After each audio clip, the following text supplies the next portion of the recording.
Los Angeles is for Ezell Ford's death, that investigation to be a priority for the LAPD, but what they don't want is for it to be fast-tracked and have a lot of mistakes in the end and not come to the right conclusions or the right findings. Yes, man, I want to go to you. You're there in Ferguson. You've had to deal with the tear gas, things along those lines. I talked about these other shootings taking place. Yamisha, I'm sorry, and we're putting the attention on those stories as well.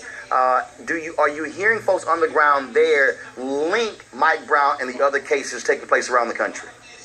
Definitely. People here are definitely linking Mike Brown to Eric Gardner, to Emmett Till, to so many other people, Oscar Grant. People here I've seen a lot of posters of people with Michael's picture on the same poster board as Jordan Davis and Trayvon Martin. So I think people here are definitely seeing Michael Brown's case as a symbol of something that's way greater than just this one case, and I think people are definitely connecting the dots here in St. Louis. And I think people are also connecting the dots to their own lives. Like, I know we named people that we all know that were famous, but there are also people that are linking themselves to Michael Brown and saying that he's the face of St. Louis youth, but so many of us have dealt with this before.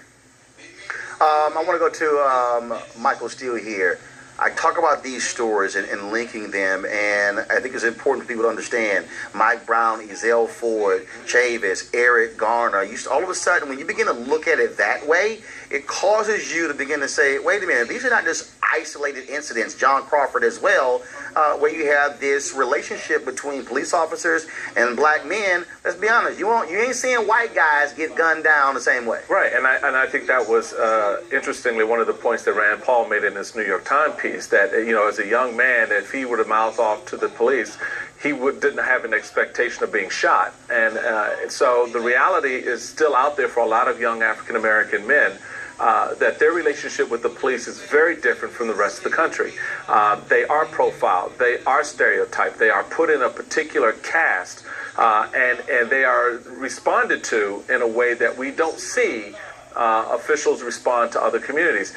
And for me, at least, it speaks to an ongoing systemic issue that we still haven't addressed in this country, and that is the relationship that still remains between black folks and white folks.